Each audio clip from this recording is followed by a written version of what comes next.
बेटे के पैदा होने के बाद परिवार समेत गांव से शहर में आकर बस गया था।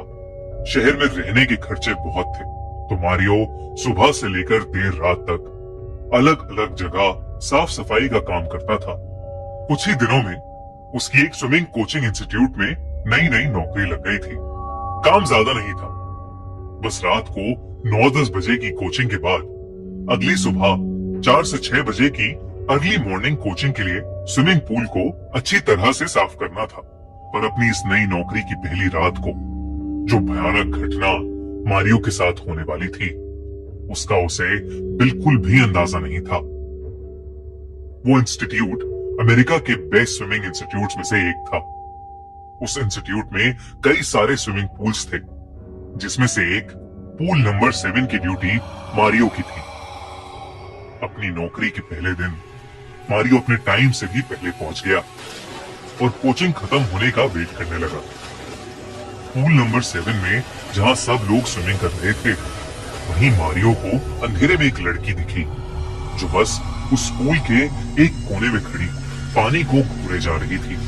मारियो उसे ध्यान से देख ही रहा था कि अचानक पूल का मैनेजर वहां आ गया। जब मारियो ने पलटकर उस लड़की की ओर देखा तो वहां कोई नहीं था, बल्कि वो लड़की उस पूरे पूल एरिया में कहीं नहीं दिख रही थी। मारियो को उस लड़की का अचानक 2 सेकंड में वहां से गायब हो जाना बेहद अजीब लगा। वो कुछ और सोच पाता कि उससे पहले ही मैनेजर ने मारियो को काम समझाना शुरू कर दिया। कुछ देर में कोचिंग खत्म हो गई और मारियो ने पूल की सफाई करना शुरू कर दिया। रात के करीब 12 बज रहे थे और उसके अलावा उस पूल एरिया में कोई भी नहीं था।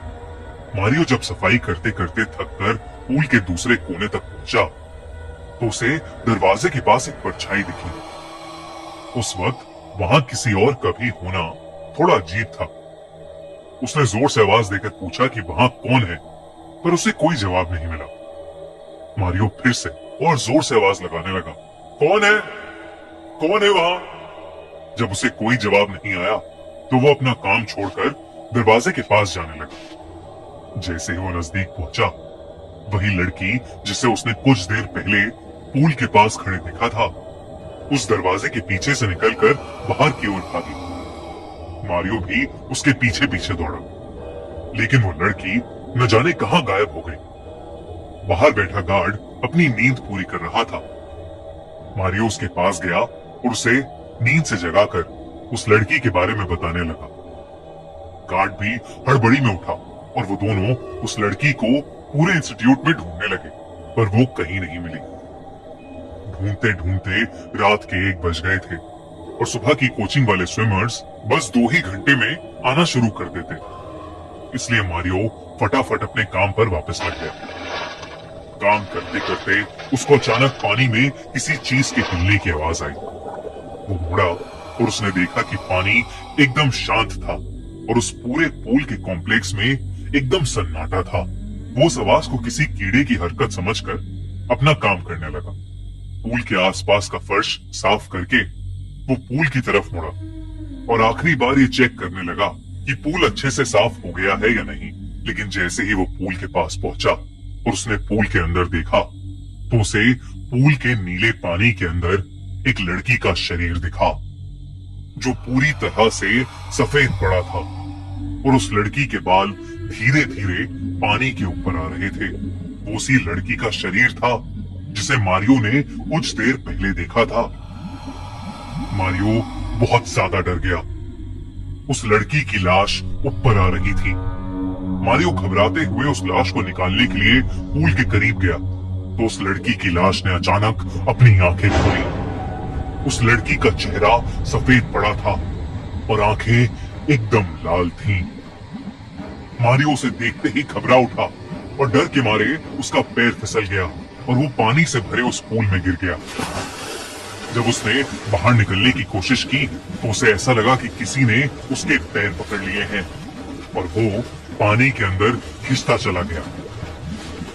मारियो खूब जोर से चिल्लाने लगा, पर उसके चिल्लाने का कोई असर नहीं हो रहा था और वो पानी के अंदर डूबता जा रहा था।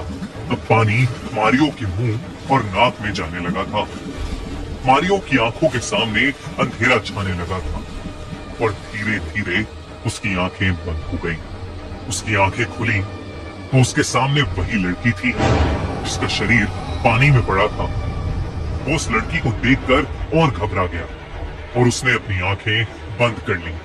वो जोर जोर से चिल्लाने लगा और कुछ देर बाद जब उसने वापस आंखें खोली तो उसे एहसास हुआ कि वहां सुबह की क्लास के लोग और वो सिक्योरिटी गार्ड खड़े थे और वो लड़की दूर दूर तक कहीं नहीं थी।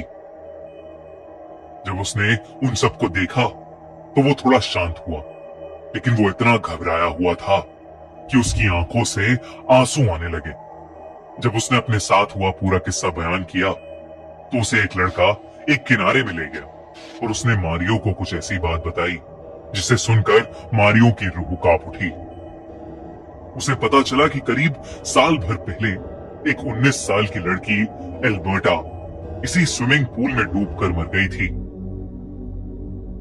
एल्बर्टा उस इंस्टीट्यूट की बेस्ट स्विमर थी और वो रोज पूल नंबर 7 में रात में प्रैक्टिस करने आती थी।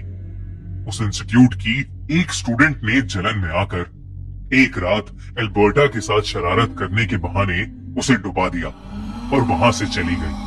उस स्टूडेंट को ये नहीं पता था एल्बर्टा को उस दिन पूल के अंदर जाते ही कंकशन हो गया था, जिसकी वजह से वो पानी में बेहोश हो गई और उसकी पानी में डूबने के कारण मौत हो गई थी। ये सब सुनकर मारियो की हालत बहुत खराब हो गई। उसके साथ जो कुछ भी हुआ था वो एक आत्मा ने किया था, ये सोचकर वो अंदर से घबरा चुका था। उस लड़की का चेहरा उसके दिमाग से निकल ही नहीं रहा था, इसलिए उसने अगले ही दिन वो नौकरी छोड़ दी। उस इंसिडेंट के बाद मारियो के मन में हमेशा के लिए पानी का डर बस चुका था। उसने पूल नंबर 7 वाली नौकरी तो छोड़ दी, लेकिन उस रात के सपने उसे आज तक सोने नहीं देते और शायद आज भी एल्बर्टा की आत्मा पूल नंबर 7 में भटकती है। दोस्तों 2020